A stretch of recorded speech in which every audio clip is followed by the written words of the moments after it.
अस्सलाम वालेकुम बच्चों, वेलकम यू ऑल। तमाम मेरे कैडेंसी के बच्चों को वेलकम आज की क्लास में। आज हम छोटा सा टेस्ट पे देखेंगे। कल इन पे हमने टेस्ट रखा था। मतलब वालेकुम अस्सलाम, हमेशा पहले सामने रहता है। मतलब शाबाश जी, आप बैठे होते हैं, आप पहले बैठे होते हैं क्लास के इंतजार में। तो मैं ये कह रहा था कि आज की क्लास के इन पे हम लोगों ने एक टेस्ट भी रखा है। वो टेस्ट इक्विलिब्रियम की कुछ टॉपिक से, वेक्टर के कुछ टॉपिक से रिलेटेड होगा। So we will discuss that test in the next class। कोशिश कीजिएगा कि सारे ही अटेम्प्ट करें और सारे ही अच्छा अटेम्प्ट करें। कहीं भी कोई प्रॉब्लम हो तो उसे हम इंशाल्लाह कल डिस्कस करेंगे। अच्छा जी, हम इक्विलिब्रियम पे बात कर रहे थे। हमने करंट टॉर्क पे, इक्विलिब्रियम पे, फिर कपल के ऊपर थोड़ी सी बात की थी। आज एक टॉर्क से रिलेटेड क्वेश्चन है। क्वेश्चन देखिएगा।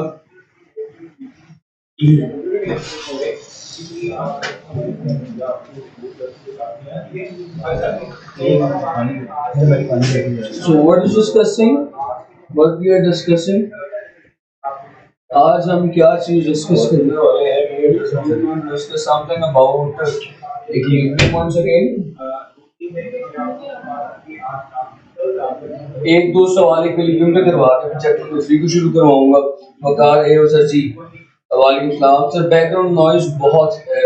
मुझे बैकग्राउंड नॉइज यहाँ पे तो कोई नहीं है। Just refresh your page, everything will be okay. May be सही यहाँ पे बैकग्राउंड नॉइज कोई भी नहीं है, नहीं है।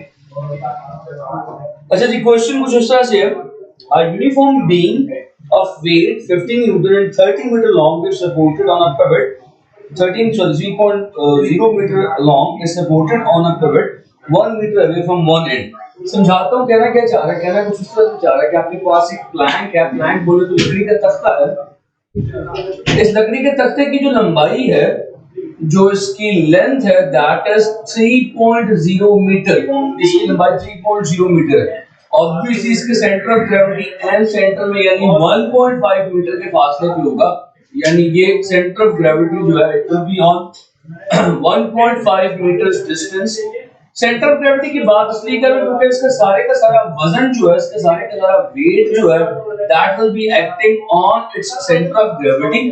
इसका वेट कितना है जी? इसका वेट है the given 15 newtons, its weight is 15 newtons। आगे कहता है it is supported on a pivot 1 meter away।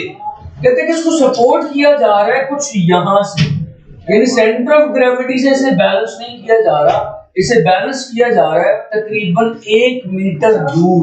यानी एक एंड से 1 मीटर के फासले पर दिस डिस्टेंस इज 1 मीटर। यहां से इसे सपोर्ट किया जा रहा है, यहां से इसे पिवट किया जा रहा है।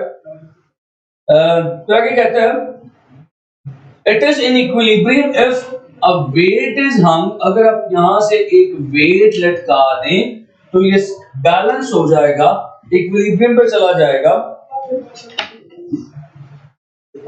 What is the value of weight? मैं दोबारा सारा एमसीक्यू आपको समझाता हूं, फिर आगे चलूंगा। इक्विलिब्रियम वाले क्वेश्चन जरा ज्यादातर इसी तरह के होते हैं, बैलेंसिंग रॉड टाइप के होते हैं। 25 50 newton, C option is 75 newton, D option is 100 newton. लीजिए मेरा सवाल दोबारा सुनिएगा और दोबारा समझिएगा।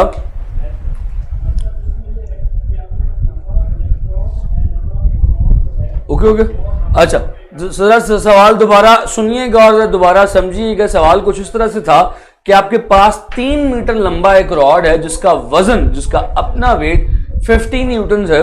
आपने उसे बजाय सेंटर ऑफ ग्रेविटी के एक ऐसे पॉइंट से सपोर्ट किया हुआ, एक ऐसे पॉइंट से पिवट किया हुआ जो 1 मीटर दूर है एक एंड से, और उस एंड पे आपने एक वेट हैंग किया हुआ है, दैट वेट इज W। अगर तो ये इक्विलिब्रियम पे चला गया तो फिर बताएं W की वैल्यू क्या होगी। अब ऐसी सिचुएशन में व्हाट यू विल डू, क्या करते हैं आप?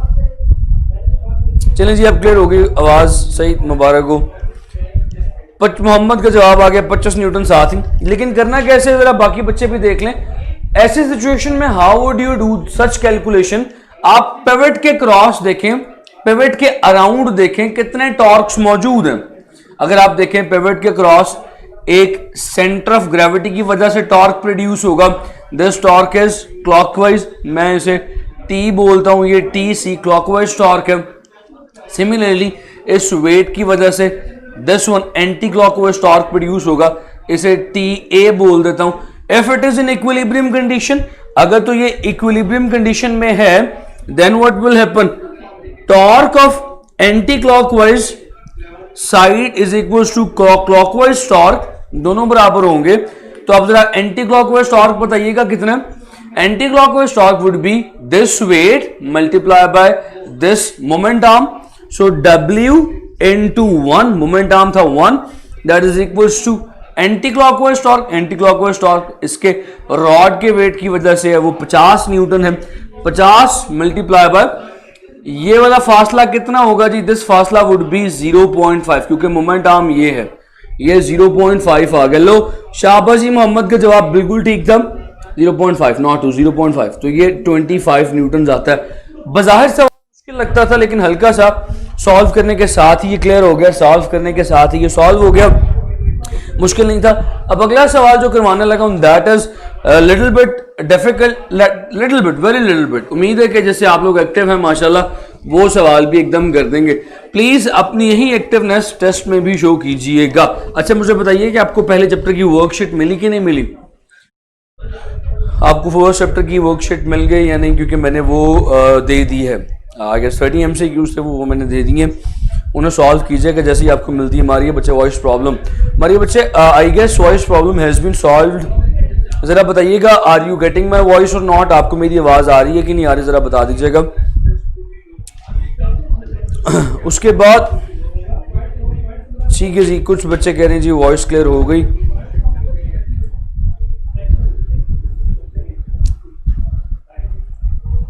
अच्छा जी, अगले MCQ की तरफ चलता हूं। क्वेश्चन कुछ इस तरह से है, A heavy plank of length L is supported by two forces F1 and F2। कहता है कि एक हैवी प्लैंक, एक और लकड़ी का तख्ता है, सेम वैसा ही, it is supported by two forces, इसको दो फोर्सेस की मदद से सपोर्ट किया जा रहा है। यानी कि this is one force, this is another one force, ये दो फोर्सेस इस प्लैंक को सपोर्ट कर रही हैं, इन पे खड़ा है ये तख्ता F1 and F2। Maria no बेटा, क्या मैं समझा नहीं, आ रही है, बाकी क्लियर है sir. Salman yes, everyone is getting, everyone is having the clear voice. अच्छा अब कहता है at the distance L/8 and L/4 what is the ratio of F1 and F2। कहानी कुछ इस तरह से है कि ये जो दोनों फोर्सेस लग रही हैं, ये दोनों की जो साइड से फासला है, जो दोनों का साइड से डिस्टेंस है, that is L/8 and L/4। यहां से L/8 फासले पे लग रही है। L/8 फासले का मतलब ये है जो टोटल फासला, टोटल लेंथ है प्लैंक का, उसका L/8 हिस्सा ये है। This is L/8 part. यहां पे F1 फोर्स लग रही है और यहां पे जो फोर्स लग रही है that is at the distance of L/4। You need to calculate, what do you need to calculate? You need to calculate F1 by F2। आपको इन दोनों फोर्सेस की रेशियो कैलकुलेट करनी है। The possible options are, लीजिए option मैं आपको दे दूं। A option is 2:5, B option is 5:8, C option is 3:5 and D option is 2:3। What is going to be the correct option? जरा सोचिएगा, बताइएगा। सर हमारी चैट आपको लेट शो होती है, हाँ मे बी क्योंकि लाइव है, ट्रांसमिटिंग के दौरान आप तक मेरी आवाज़ पहुंचते हुए, आपकी चैट मुझ तक पहुंचते हुए थोड़ी देर में भी हो जाती है। जिस तरह मैंने भी आपके सामने एक सवाल लिख दिया और वो आप जाके उसका जवाब देंगे, यानी लेट जवाब देंगे उसका। अच्छा जी, सवाल आपको समझ में आ गया तो सॉल्व करने की कोशिश करते हैं जी। देखिएगा सवाल दोबारा बता दूं, कहते हैं कि जी एक प्लैंक है जिसकी लेंथ L है, that is supported by two forces F1 and F2। कोशिश करें उसको जल्दी से सॉल्व करें। दो फोर्सेस की मदद से बैलेंस किया गया है। एक फोर्स का एक एंड से फासला L/8 है, एक फोर्स का एक एंड से फासला L/4 है। If it is balanced find out the ratio of F1 and F2। अब आप इसको सॉल्व कैसे करेंगे, इसके सोल्यूशन में क्या करेंगे? इसके सोल्यूशन में आप फिर से वही सेकंड कंडीशन ऑफ इक्विलिब्रियम लगाएंगे। सेकंड कंडीशन बोले तो sum of all the torques acting on the body is zero, यानी दोनों टॉर्क्स क्लॉकवाइज और एंटी क्लॉकवाइज टॉर्क जीरो होंगे। अब देखिएगा, एक फोर्स ये टॉर्क लगाना चाह रही है, इस फोर्स की वजह से ये प्लैंक ऐसे घूमना चाहेगा। So this is the clockwise torque, tau C कह दिया इसको, और ये वाली फोर्स इसको यूं घुमाना चाह रही है। So this is anti clockwise torque, इसको टॉ ए कह दिया, टॉ ए कह दिया। So you know that in equilibrium clockwise and anti clockwise torques are equal, दोनों बराबर होते हैं। मगर यहां पे आपको एक चीज और फाइंड करनी है, जरा ये वाला फासला भी फाइंड कर लें, क्योंकि टॉर्क के लिए मोमेंट आर्म का होना जरूरी है, और जरा ये वाला फासला भी फाइंड कर लें। अब आप ये वाले फासले कैसे फाइंड करेंगे? वर्कशीट नहीं मिली सर अभी तक। ओके, आई ट्राई कि आपको आज मिल जाए, आई आस्क देम, आपको आज मिल जाए। अच्छा जी, मैं कहने ये लगा था कि पहले ये फासला फाइंड कर लें और ये फासला फाइंड कर लें। देखिए जी, जरा गौर से सुनिएगा, अगर पूरी लेंथ इस प्लैंक की L है तो ये वाली लेंथ L/2 होगी total length. So what would be this one, ये जो बीच में बाकी बची हुई है ये कैसे आएगी? ये आएगी L क्लॉकवाइज टॉर्क के लिए, तो इसको LC लिख देता हूं। क्लॉकवाइज टॉर्क के लिए जो लेंथ है वो मोमेंट आर्म कैसे आ रहा है? L/2 इस साइड की है टोटल, उसमें से अगर मैं L/8 माइनस कर दूं, it is the simple calculation. 8 को ले लें जरा एलसीएम, 2 4s are, और 4 ऊपर आ जाएगा, 4L minus L, I will get 3L/8। So LC is 3L/8। अच्छा, अब इसी तरह मोहम्मद ने डी बता दी, शाबाश भाई, वेरी गुड। ये सारी L/2 है, और ये कितनी होगी? दिस वन, ये कितनी होगी? यहां पे इसको आप LA कह दीजिए, that is equals to L/2 minus L/4, ये आ जाएगा L/2। आपके पास दोनों मोमेंट्स आर्म मौजूद हैं, LA और LC। Now you know that clockwise torque is equals to anti clockwise torque. What is clockwise torque? ये क्लॉकवाइज टॉर्क क्या होगा? F1 into its moment arm. इसका मोमेंट आर्म क्या है? 3L/8। थोड़ी सी प्रैक्टिस के साथ साथ आप इंशाल्लाह ये सारी कैलकुलेशंस अपने माइंड में करने के काबिल हो जाएंगे। So let's cancel what could be cancelled, जो कैंसिल हो सकता है उसे कर दें। Let's cancel L with L, 2 1s are 2, 2 4s are 8, F1 3/4 is equals to F2, right? Got my point जी? तो जरा देखिएगा,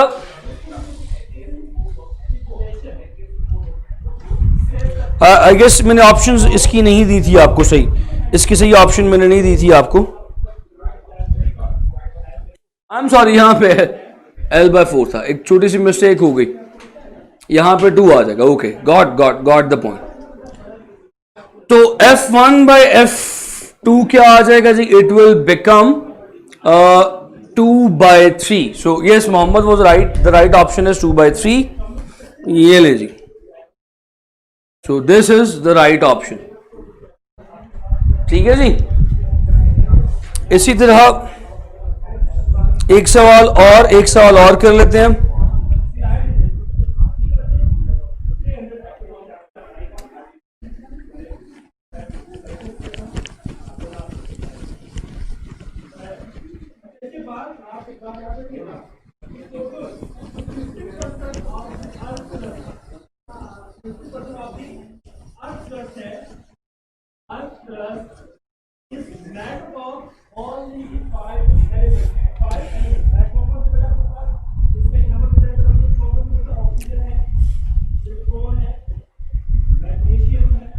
एक सवाल बड़ा सिंपल सा है जी, वो करके देख लेते हैं, वो यकीनन आप सबको आता होगा। कुछ सवाल मैं आपकी वर्कशीट छोड़ रहा हूं, जो मैं कोशिश करूंगा कि आप खुद सॉल्व करें। लीजिए, सवाल कुछ इस तरह से है, कहता है कि मेरे पास 3 डिफरेंट केसेस हैं जहां पे किसी बॉडी में फोर्सेस ऐसे एक्ट कर रही हैं। एक केस कुछ इस तरह से है कि एक फोर्स जनाब ये है, the second one is this one, और तीसरी फोर्स कुछ इस तरह से, ये कुछ F1 is this one, F2 is this one, F3 is this one, और एक केस में फोर्सेस कुछ इस तरह से लग रही हैं।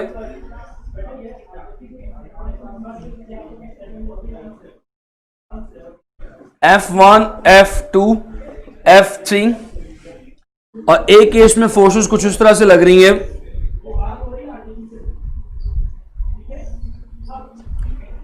F1, F2 and F3। अच्छा बच्चों, आप लोगों ने मुझे बताना क्या है, सर्कल का होमवर्क का भी बता देंगे। सही बेटा, होमवर्क यही है, मैं आपको बता रहा हूं। अच्छा, कल जो मैंने होमवर्क दिया था आपको, कल क्या दिया था क्वेश्चन, जरा मुझे बताइएगा।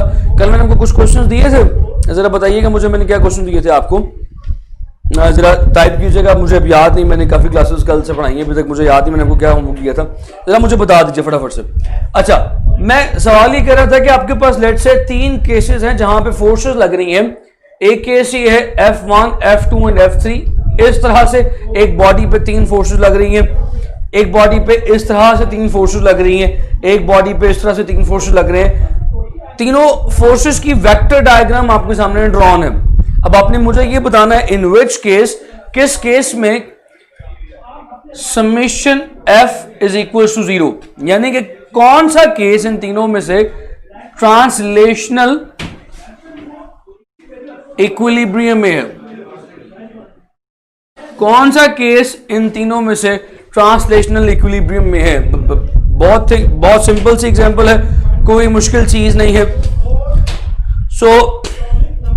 देखिएगा, आपके इसी चैप्टर नंबर 2 का सेकंड या थर्ड क्वेश्चन है, शॉर्ट क्वेश्चंस का एक्सरसाइज का। ओके, I प्लस ए और I माइनस ए माइनस ए, मैं अभी बता देता हूं, ठीक है, फाइन, दैट्स गुड, सही था, गॉट इट। मैं अभी करवा के फिर आगे चलूंगा।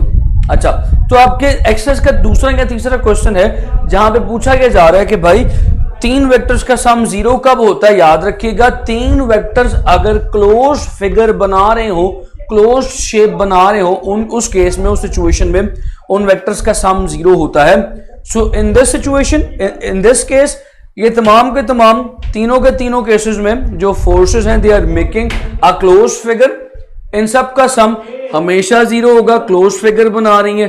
सो all 3 figures are in translational equilibrium because sum of all the forces acting on the body is. Suleman, उसमें सी आप इस तरह से कह रहे हो कि शायद उसमें हेड टू टेल रूल लग रहा है, लेकिन अगर आप गौर से देखें तो हेड टू टेल रूल हर एक में लग रहा है। इसमें भी लग रहा है, इसमें भी लग रहा है, दिस वन इसमें भी लग रहा है और इसमें भी लग रहा है। हेड टू टेल रूल सब में अप्लाई हो रहा है, लेकिन जिस शेप में हमने पढ़ा हुआ शायद वो सी हमें देखते ही पता चल जाती है। लेकिन क्योंकि क्लोज फिगर सब में बन रही है, क्लोज फिगर जब भी बनेगी you will get work done, you will get all the forces 0, vector sum 0 हो जाएगा जब भी क्लोज फिगर बनेगी। अच्छा जी, वो सवाल, वो जो वेक्टर वाला था, मैं जरा वो भी फटाफट से करवा दूं।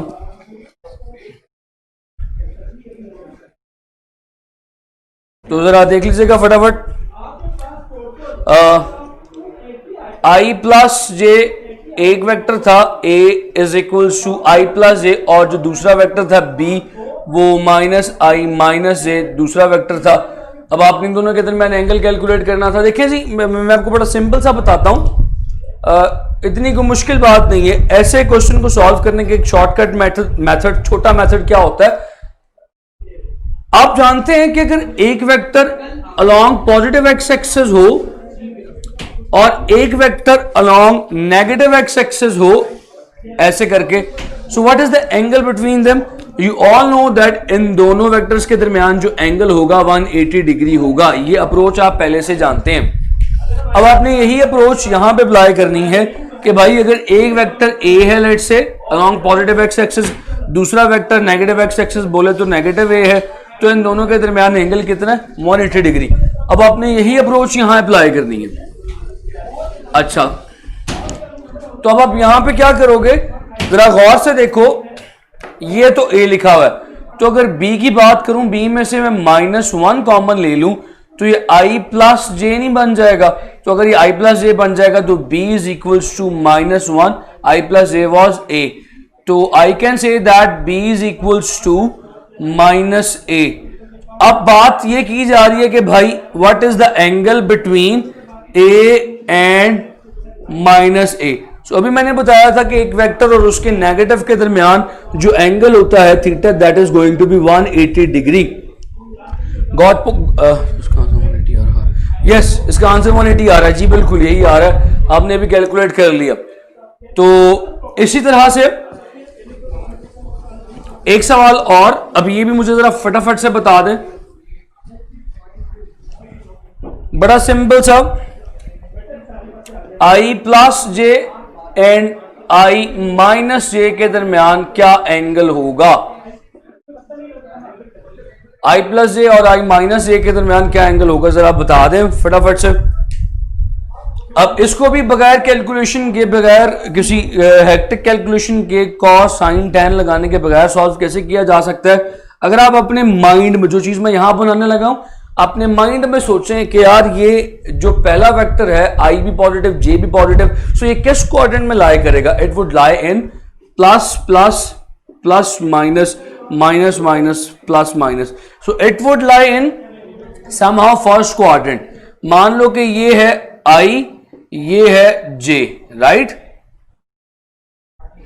ये है जे, तो भाई आई प्लस जे ऑब्वियसली यूनिट वेक्टर है तो ये कहीं यहां पे मौजूद होगा, ये बन गया आई प्लस जे, ऐसी है। Now what is I minus J? I minus J, X positive Y negative कहां पे होगा? It would be in fourth coordinate, so I plus ये है, माइनस जे ये होगा नीचे की तरफ, तो ये भाई यहां पे कहीं पे आ जाएगा, तो this is I minus J. What is the angle between them? The angle between them is 90 degree. You can tell it without even solving. ठीक है जी, got my point? तो आपको ये भी सॉल्व करना आ गया। और कोई क्वेश्चन मैंने दिया था आपको, जरा बताइएगा। आई गेस यही क्वेश्चन था और कुछ नहीं था। 270 नहीं, 270 आप बता रहे हैं ये एंगल जो इनका एक्सटीरियर एंगल है, एक्सटीरियर एंगल नहीं, दो वेक्टर्स के दरमियान हमेशा इंटीरियर एंगल मेजर किया जाता है, दो वेक्टर्स के दरमियान इंटीरियर एंगल मेजर किया जाता है। सो बाहर वाला तो ऑब्वियसली 270 होगा, but we need interior angle. ये जो अंदर वाला है ये 90 डिग्री होगा। हम ये वाला एंगल कब मेजर करते हैं? चलें थोड़ी सी मैं आपकी कंफ्यूजन यहां पे दूर कर दूं। फॉर एग्जाम्पल एक वेक्टर यहां पे है, तो एक वेक्टर की अगर डायरेक्शन मेजर करनी हो तो फिर आप ये वाला एंगल मेजर करते हैं from positive x axis anti clockwise. लेकिन अगर दो वेक्टर्स मौजूद हो तो दो वेक्टर्स का इंटीरियर एंगल मेजर किया जाता है, not there exterior angle. Got it? Got it जी? सर टुमारो फिजिक्स टेस्ट होगा क्या? जी जरा देखिएगा उसमें आपके स्केड्यूल में, if there is an FLP, तो आपका अभी तक जो आपने कोर्स पढ़ा है सारा चैप्टर नंबर 1 चैप्टर नंबर 2 वो आपके एफएलपी में इंक्लूडेड होगा। ठीक है जी, so check your schedule, if there is an FLP there, if there is an FLP present there, तो फिर आपका 30 क्वेश्चन का फिजिक्स का पोर्शन होगा और बाकी तमाम सब्जेक्ट्स में इसमें मौजूद होंगे। 100 एमसीक्यूज का आपका एक मुकम्मल पेपर होगा जितना अभी तक आपने पढ़ लिया।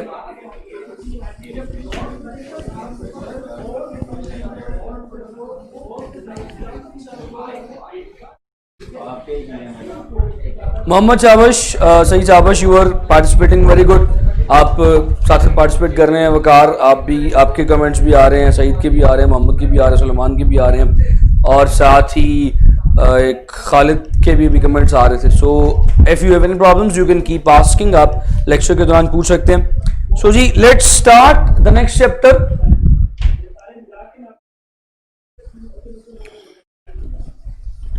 Let's start the next chapter. Chapter is chapter 3.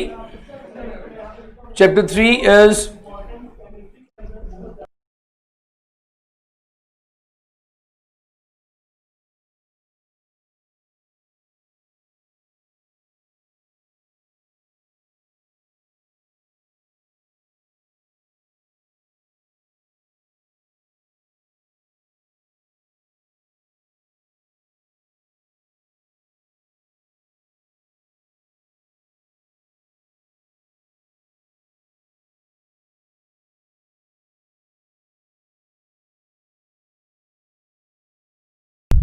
अच्छा जी, chapter number 3 was motion and force. ये चैप्टर आपका मोशन और फोर्स पे है। अच्छा, मैं इस चैप्टर को कैसे करवाया करता हूं, मैं इस चैप्टर में चैप्टर नंबर 4 का बहुत सारा पोर्शन ब्लेंड कर दिया करता हूं। यानी आपको याद होगा इस चैप्टर के अंदर क्या क्या चीजें आपने पढ़नी है। You will start with very basic concepts of displacement, velocity, acceleration, Newton के लॉस पढ़ेंगे। न्यूटन के लॉस पढ़ने के बाद फोर्स, इम्पल्स, मोमेंटम पढ़ेंगे। मोमेंटम पढ़ने के बाद जो सबसे अहम चीज यहां पे आती है that is elastic collision in one dimension. Elastic collision में हम कहते हैं कि मोमेंटम और एनर्जी कंजर्व रहती है। तो जब मैं इलास्टिक कोलिजन पढ़ाया करता हूं तो इलास्टिक कोलिजन के साथ ही मैं मोमेंटम और काइनेटिक एनर्जी दोनों चीजें डील किया करता हूं। तो समझ लें कि इस चैप्टर 3 के अंदर it would be little lengthy, मगर इस चैप्टर 3 के अंदर आपके चैप्टर नंबर 4 का अहम करक्स, उसका यूं समझ लें कि जो मेन पार्ट है वो भी चैप्टर नंबर 3 में ही कवर हो जाएगा। सर खालिद का question, sir E CAT preparation के लिए बेस्ट बुक रिकमेंड कर दें टेक्स्ट बुक। अच्छा, हमजा ने टेक्स्ट बुक जवाब दे दिया। मैं आपको बताता हूं आपके ई कैट के लिए एंट्री टेस्ट को मैं डिफाइन कैसे किया करता हूं। Entry test is all about practice. I will not just recommend one book. जब मैं लेक्चर अपना प्रिपेयर करता हूं देने के लिए, I just not go through from one book, I go through from maximum possible available books. आपके पास जहां जहां से मटेरियल मिल सकता है, जो जो किताबें आपको मिल सकती हैं लें और सवाल को सॉल्व करने की कोशिश करें और सवालों को हल करने की प्रैक्टिस करने की कोशिश करें। याद रखें, जितनी ज्यादा फिजिक्स की आप प्रैक्टिस करेंगे उतना ही ज्यादा आपके लिए हेल्पफुल होगा। वॉइस नहीं आ रही यार, अपना खालिद पेज रिफ्रेश कर लूं।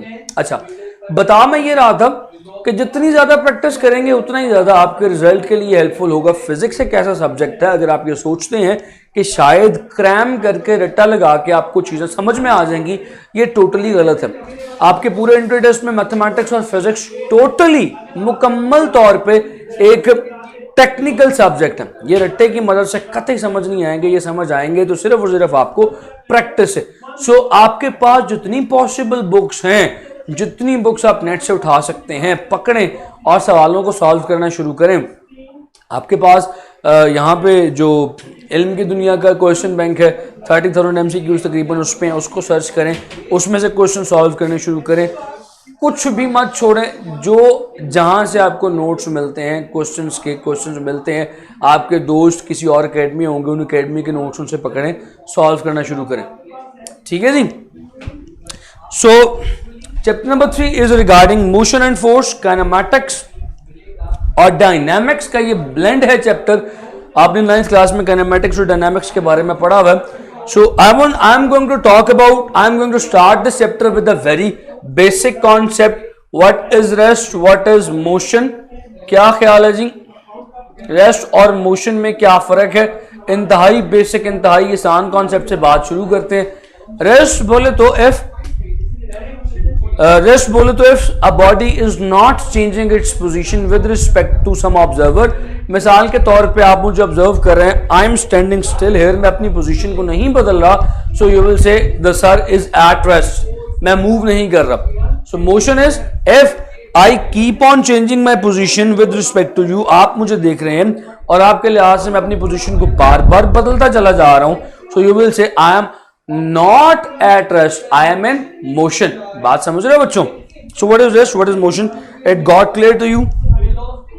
इसके बाद थोड़ी सी आगे बात लेके चलते हैं। Let's talk about displacement.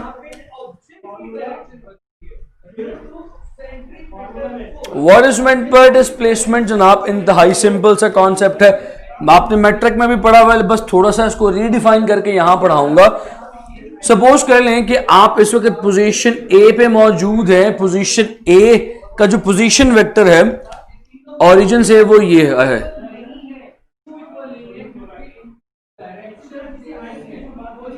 This is the position vector of A, बोले तो आर ए। अब आप ए से निकल के बी तक ट्रेवल कर रहे हैं, आप ए से लेके बी तक आए, आपने ये रास्ता चूज किया जो मैंने ब्लू से ड्रॉ किया, आप इस रास्ते से होके बी तक पहुंचे।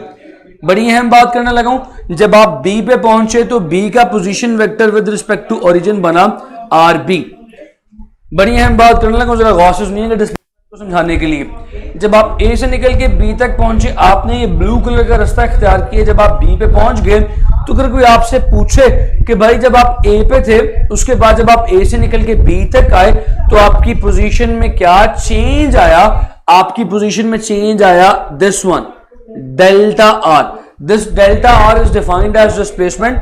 सो डिस्प्लेसमेंट को डिफाइन कैसे किया जाता है? डिस्प्लेसमेंट आपके पास मुख्तलिफ डेफिनेशंस मौजूद हैं, आपने जो पढ़ी हुई है, shortest distance between two points के साथ साथ एक और डेफिनेशन इसकी है, displacement is defined as change in position of the body.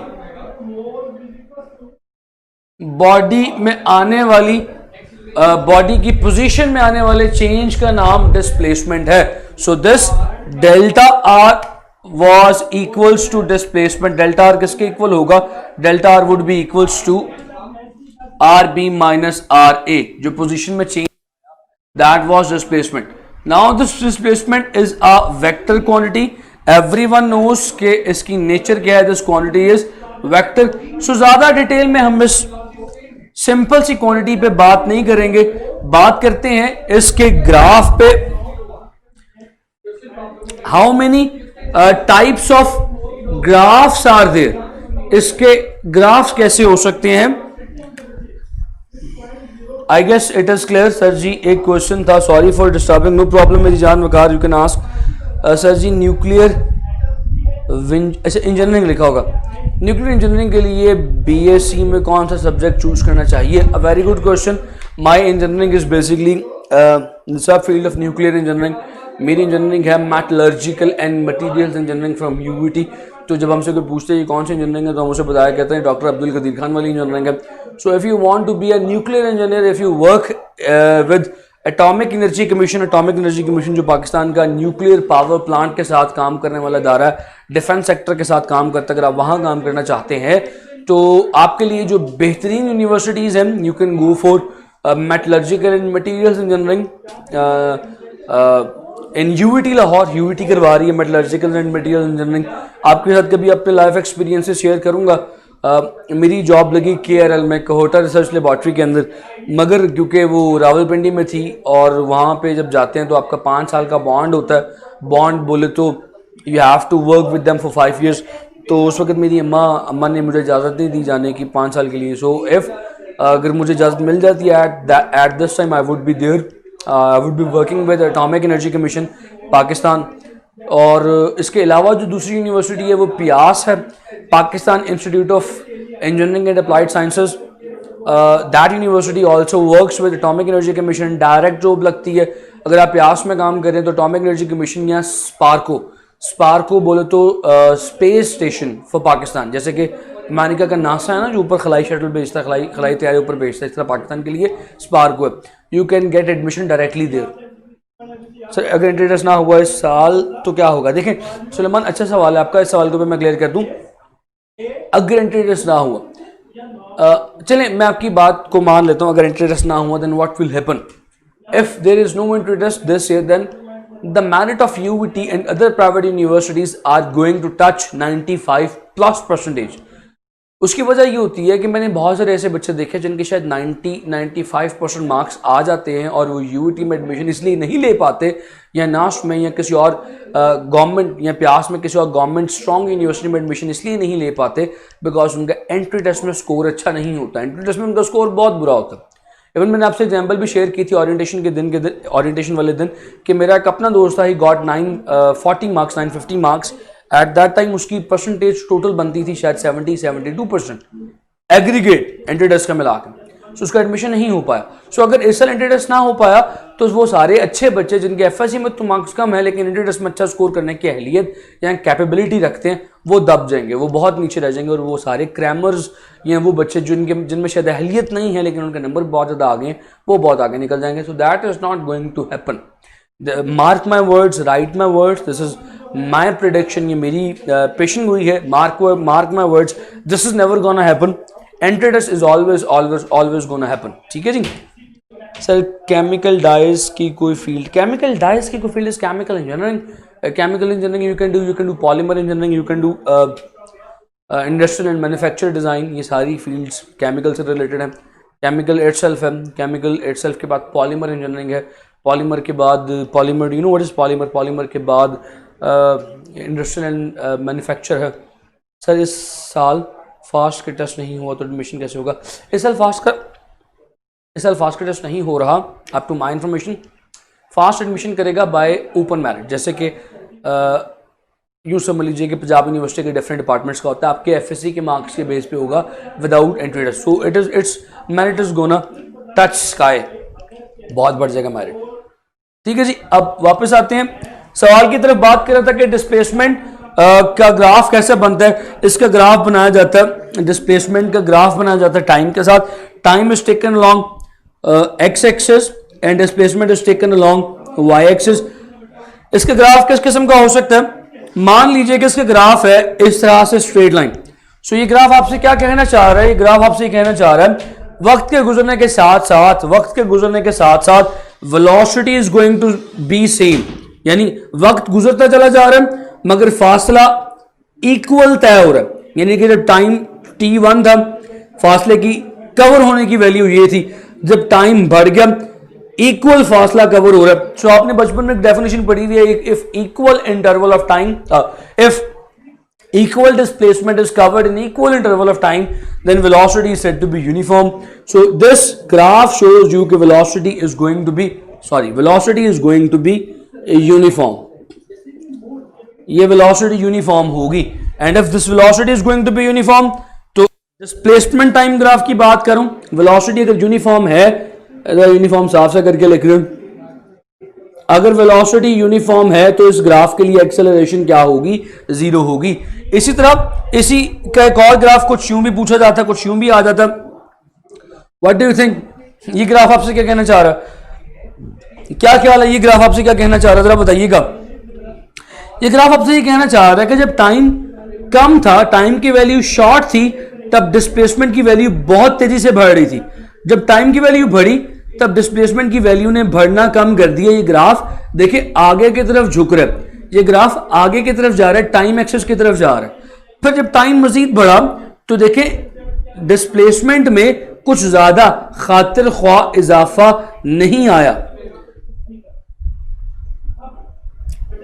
Time में कितना ज्यादा इजाफा आ गया मगर डिस्प्लेसमेंट में इजाफा कम आया। इसी तरह टाइम में जब मजीद इजाफा आएगा, डिस्प्लेसमेंट में इजाफा कम आएगा। सो this graph will show you that velocity is not increasing uniformly. Velocity is not increasing uniformly या velocity कम हो रही है, velocity decrease के लिए भी यही ग्राफ आया करता है। फिर there is another graph. Oh, I've made a mistake here. जरा देखिएगा, एक बड़ी जबरदस्त मिस्टेक हो गई यहां पे। बातों में जरा मैं ट्रैक से हट गया। सबसे पहले वाला जो ग्राफ था उसको जरा रिव्यू कर लें। टाइम बढ़ता चला जा रहा है but distance is going to be same, distance नहीं चेंज कर रहा, यानी कि बॉडी जहां मौजूद थी वो वहां ही मौजूद है। In that case velocity is going to be zero. तो तीसरे केस में देखते हैं। सपोज कर लीजिए कि the graph is something like this, it is a straight line. इस केस में देखिएगा जितना टाइम बढ़ा उतना डिस्प्लेसमेंट बढ़ा, टाइम में इंक्रीज आया, डिस्प्लेसमेंट में उतना ही इंक्रीज आया। यानी जितना इंक्रीज टाइम में आ रहा है उतना ही इंक्रीज डिस्प्लेसमेंट में आ रहा है। Now you can apply the concept here. अब आप यहां पे वो कॉन्सेप्ट अप्लाई कर सकते हैं कि भाई equal displacement is covered in equal interval of time. In that situation you will say that velocity is uniform. So याद रखिएगा अगर displacement time graph straight line आ जाए you will say velocity is uniform. Uniform velocity बोले तो acceleration is zero. So आपको तीन graphs की पहचान हो गई। एक चौथा ग्राफ आपको एक आखिरी बता देता हूं। This is the last graph of VT dt displacement time graph का एक आखिरी ग्राफ है। इस ग्राफ में देखिएगा वेलोसिटी, टाइम बढ़ा डिस्प्लेसमेंट बढ़ा, टाइम थोड़ा सा बढ़ा डिस्प्लेसमेंट बढ़ा, टाइम मजीद बढ़ गया डिस्प्लेसमेंट थोड़ा सा बढ़ा। सो इस केस में टाइम बढ़ता चला जा रहा है मगर डिस्प्लेसमेंट की वैल्यू कम इंक्रीज कर रही है। फिर यहां पे जाके देखिएगा टाइम की खास वैल्यू में थोड़ा सा जब इंक्रीज आया डिस्प्लेसमेंट ज्यादा कवर हो गया। So this graph is once again of non uniform velocity.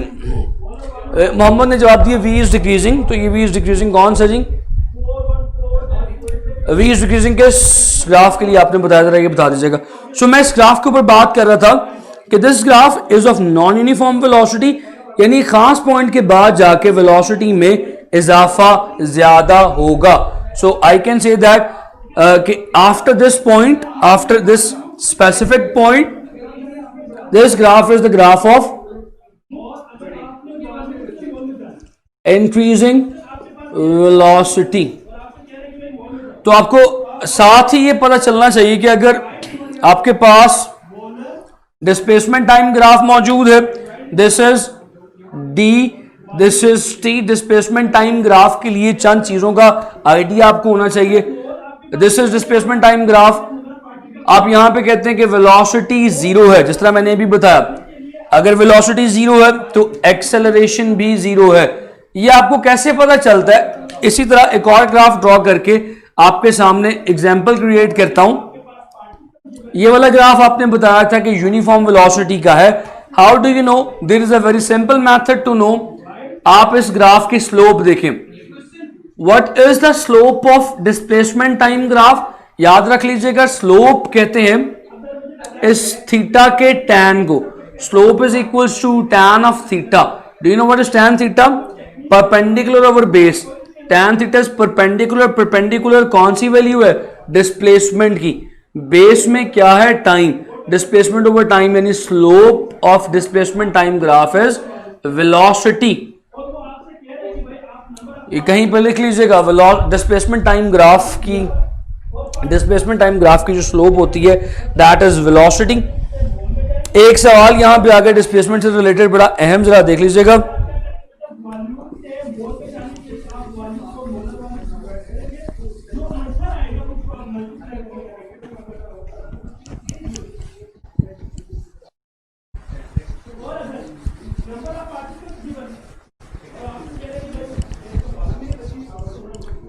एक सवाल आ गया जी, जरा सवाल गौर से देखिएगा.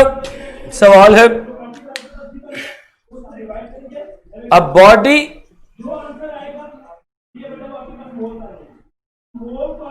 मूव्स इन अ सेमी, बड़ा मशहूर सवाल है, सेमी सर्कुलर पाथ, देन फिर ratio of its distance to displacement. भाई डिस्टेंस टू डिस्प्लेसमेंट की रेशियो क्या होगी? ऑप्शंस में पहली ऑप्शन है जी 11:7. B option is 8:3. C option is 12:5. D option is 7:5. Second वाला. ओके ठीक है. Yes, it was decreasing velocity. Mohammad आप ये कह रहे हैं शायद this graph, yes it was the graph of decreasing velocity. ठीक है आपने. चलिए जी आगे बढ़ते हैं. A body moves in a circular, semi-circular path and the ratio of its displacement or distance to displacement. Distance और डिस्प्लेसमेंट की रेशियो क्या होगी? बड़ा मशहूर सवाल है. जरा इसका जवाब देने की कोशिश कीजिएगा. जब तक आप इसका जवाब देना शुरू करते हैं, मैं इसकी डायग्राम ड्रॉ करके आपको दिखा देता हूं. सपोज करें कि एक बॉडी ने यहां से अपना सफर शुरू किया और इस तरह से एक सेमी सर्कुलर पाथ में सफर मुकम्मल करके इस पॉइंट तक पहुंच गई. मान लें कि ये पॉइंट ए है, ये पॉइंट बी है, ये इसका डिस्टेंस है, ये जो कवर कर रही है, this is distance. So distance तो पता चल गया, it is a semi circular path, आधा सर्कल है. अब इस सिचुएशन में what is the displacement? Displacement हो सकता था ये वाला पाथ जो मैंने आपको बताया कि द चेंज इन पोजीशन से जाहिर किया जाता. चेंज इन पोजीशन यानी ए से डायरेक्ट बी तक गई तो ए से बी तक पोजीशन में तब्दीली इस पाथ से जाहिर की जा सकती है. So if it is a semi circular path तो आपको पता है सेंटर से लेके सर्कल तक का एक फासला आर होता है, यहां से यहां तक फासला भी आर होगा, यानी बोले तो ये टोटल डिस्प्लेसमेंट जो होगा दैट इज 2r. तो भाई सेमी सर्कुलर पाथ में जो ये वाला दिस डिस्टेंस, ये क्या होता है? पूरे सर्कल की बाउंड्री हो तो सर्कमफेरेंस होती है, इट इज हाफ. तो ये सर्कमफेरेंस का हाफ है, it is circumference by 2. Circumference is given by 2 pi r by 2. तो भाई ये काट दो, ये हो जाएगा पाई r. सो आपके पास डिस्टेंस जो है एस से रिप्रेजेंट कर रहा हूं वो पाई आर है, और डिस्प्लेसमेंट जो है दैट इज 2r। ले लो जी इनकी ratio, s by d is equals to pi r over 2r, it is gonna cancel, you will get pi by 2, pi 22 by 7 होता है, divided by 2 you will get 11 by 7, so ratio आ गई आपके पास A। Mohammad शाबाश, you are very active person, शाबाश जी, अल्लाह पाक आपको ढेर सारी कामयाबियां दे, ऐसे ही एक्टिव रहें और बाकी भी ऐसे ही एक्टिव हों।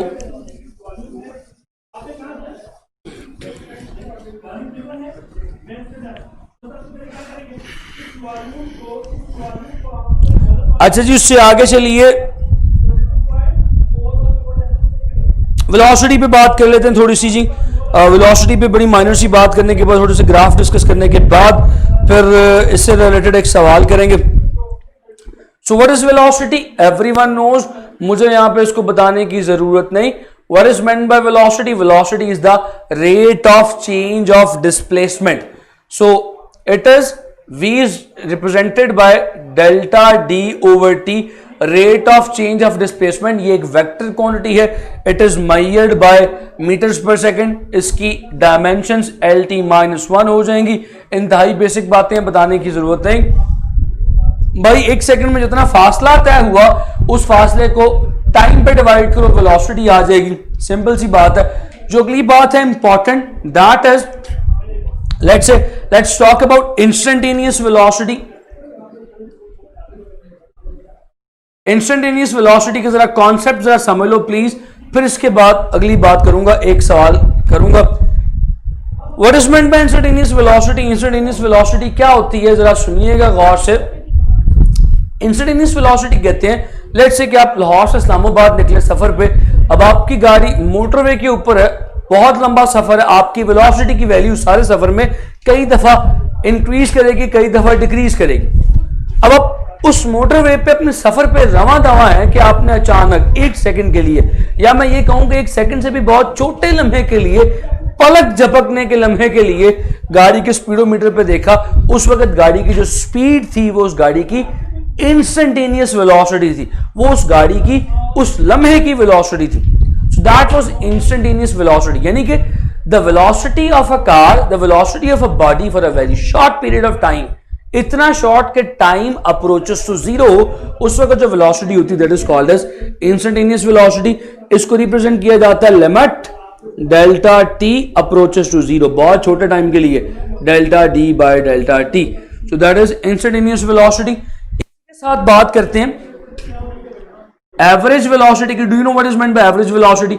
एवरेज वेलोसिटी कहते हैं, अब आप लेट से अपने घर से निकले, लेट से अपने स्कूल कॉलेज जाने के लिए, बिल्कुल बंद है ना जाइएगा, पेंटी पड़ जाएगी। अपने घर से निकले स्कूल कॉलेज या किसी जगह पे जाने के लिए, सफर बहुत लंबा था, गली में रश भी हो सकता है, गली खाली भी हो सकती है, मेन रोड खाली भी मिल सकती है, रश भी मिल सकता है। ऐसी सिचुएशन में आपकी वेलोसिटी की वैल्यू बारहा दफा बदलेगी। रश में आप अपनी गाड़ी को, अपनी बाइक को स्लो कर लेंगे, खाली जगह पे तेज कर लेंगे, कहीं पर रोकनी भी पड़ेगी सिग्नल पे, तो आपकी वेलोसिटी की वैल्यू जब आप घर से निकले, आपके कॉलेज, आपके एकेडमी, आपकी मंजिल तक पहुंचने में बहुत दफा चेंज हुई, तो आपकी वेलोसिटी यूनिफॉर्म नहीं है, कांस्टेंट नहीं है। ऐसी सिचुएशन में आप इस्तेमाल करते हैं average velocity. What is average velocity? Average एक मीन वैल्यू देती है। कैसे देती है कि भाई रास्ते में तो बहुत दफा वैल्यू चेंज हुई वेलोसिटी की, आप सारे के सारे रास्ते के डिस्प्लेसमेंट को, डिस्टेंस को टोटल टाइम पे डिवाइड कर दो, वो आपकी एवरेज वेलोसिटी आ जाएगी। So what is average velocity? Total displacement divided by total time, that is called as average velocity given by VAV। इसे एवरेज वेलोसिटी से रिप्रेजेंट किया जाता है। एक MCQ कर लीजिए, बड़ी अहम बात है। If V instant becomes equal to VAV, V average, then velocity will be, hope so नजर आ रहा होगा, V is equals to 0, V is not uniform, C, V is uniform, D option कह लें, नन, मुझे पता नहीं, पसंदीदा ऑप्शन। क्या क्या ख्याल है जी, कमेंट कीजिएगा जरा। What is the correct option? If instantaneous velocity की वैल्यू एवरेज वेलोसिटी के बराबर आ जाए तो वेलोसिटी क्या होगी? वकार, यूनिफॉर्म वेलोसिटी। शाबाश, फटाफट जवाब दिया। यस, ये स्टेटमेंट लिख लें, आपकी किताब की स्टेटमेंट है, और वैसे भी लॉजिकली भी समझा देता हूं। देखो, इंस्टेंटेनियस वेलोसिटी का मतलब है हर लम्हे की वेलोसिटी, यानी हर लम्हे वेलोसिटी कांस्टेंट है, हर लम्हे वेलोसिटी की वही वैल्यू आ रही है जो एवरेज वेलोसिटी की वैल्यू है, जो पूरे सफर की वेलोसिटी की वैल्यू है। दैट मींस पूरे सफर में वेलोसिटी कांस्टेंट है, velocity is not changing. So it is the statement taken from your book. So if the instantaneous velocity becomes equal to average velocity, then velocity is going to be uniform. Got it?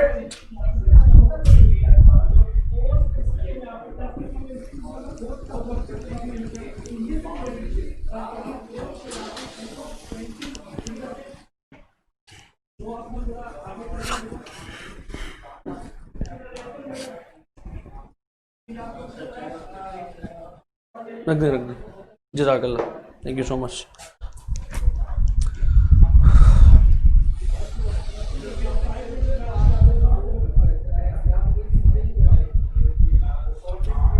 अच्छा जी, इसी तरह चंद graphs कर लेते हैं, velocity time graph की चंद एक shapes कर लेते हैं। Now we are going to talk about VT graph. VT graph करवाने के बाद ना जनरली थोड़ी सी ग्राफ्स पे डिस्कशन कर लेंगे जो पूरी फर्स्ट ईयर की बुक में और सेकंड ईयर की बुक में इस्तेमाल होने हैं। हबान, हमजा, सी, सईद, सही, यूनिफॉर्म, एवरीवन इज गुड, शाबाश। So this is velocity time graph, time is taken along X axis, velocity is taken along Y axis. So पहली शक्ल जो है वो कुछ इस तरह से है, this one. In this case the value of velocity is going to be same. So if the value of velocity is going to be same, so v is going to be uniform. ये v की value uniform है। मान लीजिए अब graph कुछ इस तरह से है, ये भी आपने पढ़ा हुआ है, स्पीड से निकल जाऊंगा। इसमें देखें वेलोसिटी की वैल्यू यूनिफॉर्मली इंक्रीज कर रही है, स्ट्रेट लाइन है, बराबर तरह से वेलोसिटी की वैल्यू बढ़ रही है। सो इस केस में आप कहेंगे वेलोसिटी इज इंक्रीजिंग, वेलोसिटी बढ़ रही है, वेलोसिटी यूनिफॉर्मली बढ़ रही है, तो a is uniform, acceleration is uniform. Velocity में आने वाली तब्दीली का नाम एक्सेलरेशन है, तो आप जानते हैं it is acceleration is uniform. अब मान लें कि ग्राफ कुछ इस किस्म के, the graph is something like this. ये ग्राफ भी आपकी किताब का ग्राफ है। वेलोसिटी शूट कर गई, ऊपर की तरफ निकल गई, सो this is velocity is increasing non uniformly, velocity में इजाफा बहुत ज्यादा आ गया एकदम। Non uniform increase in velocity, velocity में नॉन यूनिफॉर्म इंक्रीज आ रहा है, बहुत ज्यादा इंक्रीज आ रहा है। इसी तरह इसमें एक्सेलरेशन भी नॉन यूनिफॉर्म होगी, नॉन यूनिफॉर्म इंक्रीज है, so acceleration is non uniform. हमें कैसे पता चलेगा एक्सेलरेशन यूनिफॉर्म है या नहीं? तो उसके लिए जरा गौर से देख लीजिएगा। पहले एक जरा एमसीक्यू देख लें। The question is which one of the following will show the decreasing acceleration, विच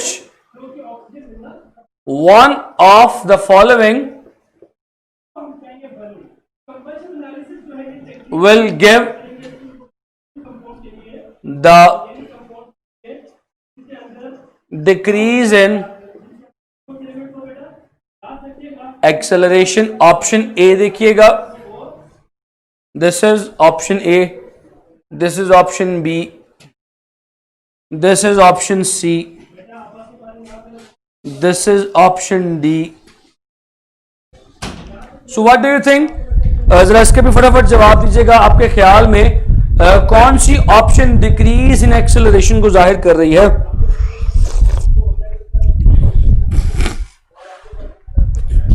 पहली ऑप्शन इज समथिंग ओके। पहली ऑप्शन देखिएगा जरा, velocity time graph is going in a straight line upward, it is a uniform acceleration, velocity is increasing. Armaghan Mohammad D option दिया आपने, जरा देखते हैं D option को भी देखते हैं। डी ये मैंने बताया कि इंक्रीजिंग वेलोसिटी है, यानी एक्सेलरेशन नॉन यूनिफॉर्म है, इंक्रीजिंग एक्सेलरेशन है। अब सी और डी में देखते हैं। डी की पहले बात कर लें, देखें डी में हो क्या रहा है, वेलोसिटी पहले ज्यादा थी, फिर वेलोसिटी कम हो गई, यानी वी आई ज्यादा है, वी एफ कम है। तो ऐसी सिचुएशन में सुलेमान सी, मोमिन सी, अबान सी, अबान डी सॉरी, तो मैं इसको सुन लीजिएगा, यहां पे ये बताने लगा हूं कि ऐसी सिचुएशन में जब वी आई बड़ी हो, वी एफ छोटी हो, तो एक्सेलरेशन क्या होती है, V F minus V I over T. तो भाई जब ये माइनस होने वाली टर्म बड़ी होगी तो एक्सेलरेशन आ जाएगी नेगेटिव, ये नेगेटिव। तो ये वाला जो ग्राफ है जो मैं यहां पे ड्रॉ करके दिखाता हूं, ये वाला जो ग्राफ है ऐसे वाला, this graph is for negative acceleration, ये लिख लो कहीं पे, ये डिक्रीजिंग एक्सेलरेशन का नहीं, नेगेटिव एक्सेलरेशन या रिटार्डेशन का ग्राफ है। This is the graph for decrease in acceleration. देखो अब वेलोसिटी में इजाफा कम होता जा रहा है, वेलोसिटी में चेंज कम आता जा रहा है। So this is the graph for decreasing acceleration, velocity में इजाफा कम आ रहा है, ये ग्राफ डिक्रीजिंग एक्सेलरेशन का है। ठीक है, गॉट इट।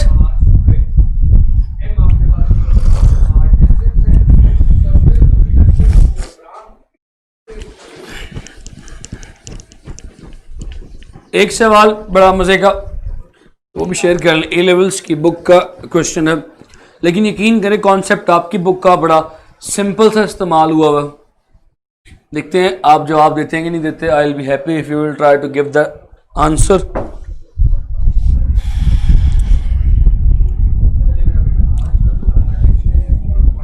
चलें उस सवाल से पहले एक छोटी सी बात कर लें। Let's talk about relative velocity.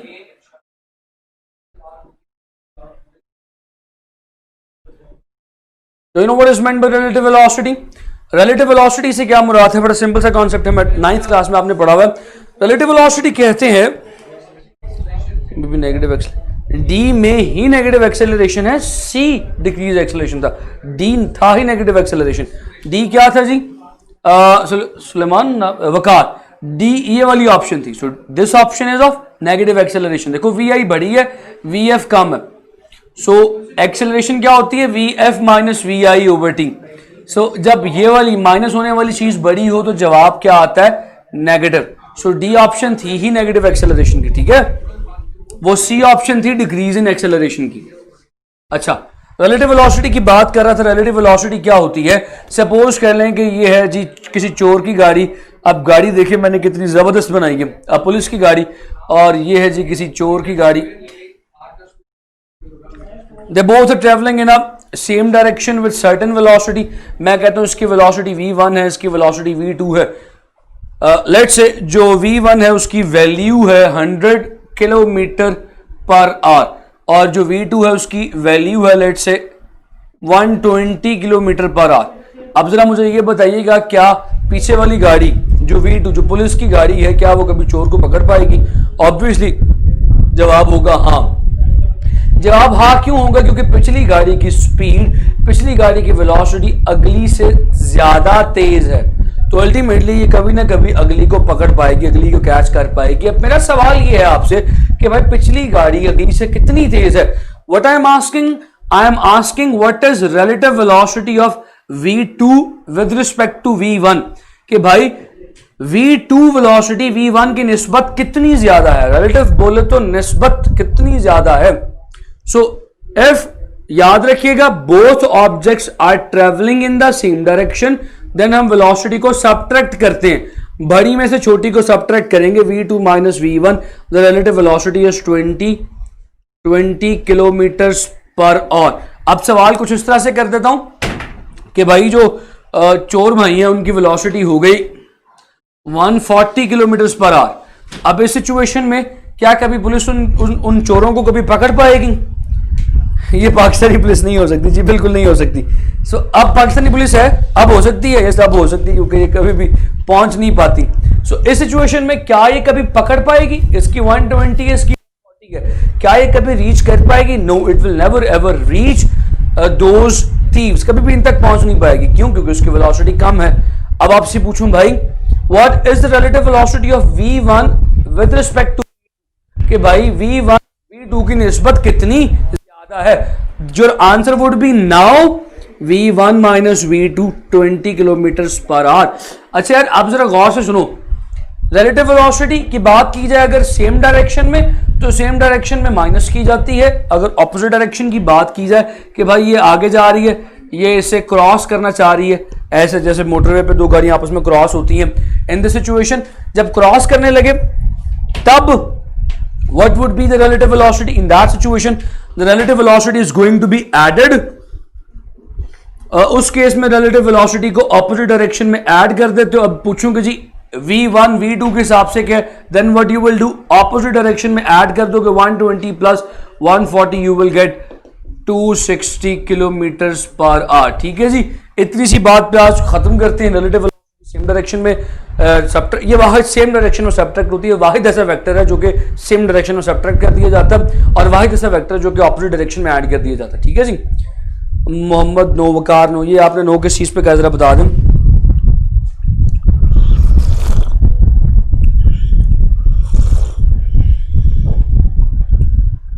ये शाबाश मोहम्मद, गॉट इट।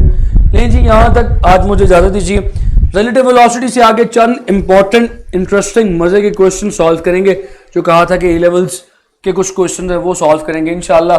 सो मुझे यहाँ पे इजाजत दीजिए। अपना अपने घर वालों का, छोटे बहन भाइयों का ख्याल रखिएगा। बहुत शुक्रिया, अल्लाह हाफिज।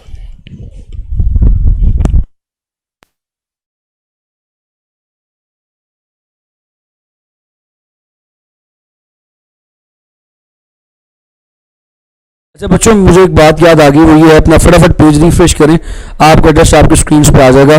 Do it as fast as possible, जल्दी कीजिए।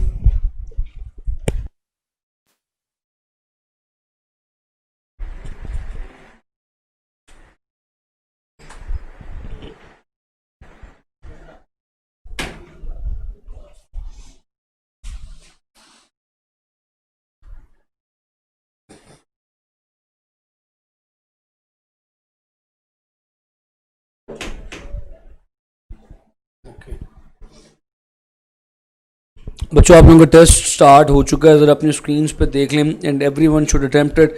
मुझे ये शिकायत है आपसे कि आप लोग अपना क्वेश्चन, अपना पेपर टेस्ट अटेम्प्ट नहीं करते। तो उसको अटेम्प्ट करें। पहला क्वेश्चन आपके सामने आ गया। The vector P makes 120 degree with X axis and Q makes 30 degree with Y axis. What is Y axis नहीं, ये इसको करेक्ट कर लें। ये इस क्वेश्चन में टाइपिंग मिस्टेक हो गई। The vector p makes 120 degree with x axis है, और vector q makes 30 degree with x axis है। दोनों x एक्सिस हैं। ठीक है। What is the resultant? दोनों सुन लें, दोबारा सुन लें। दोनों विद x एक्सिस एंगल बना रहे हैं, तो करेक्ट ऑप्शन क्या होगी? आई हैव टोल्ड यू कि आपने उसको कैसे करना है। मैंने रिजल्टेंट का फार्मूला आपको बताया था कि जब दो वेक्टर्स नॉन रेक्टेंगुलर कंपोनेंट्स यानी परपेंडिकुलर ना हो, नॉन परपेंडिकुलर हो, तो उनको ऐड कैसे किया जाता है, फार्मूला मैंने आपको बताया था। आगे चलिएगा, जरा अगला कोई सवाल देख लें जरा।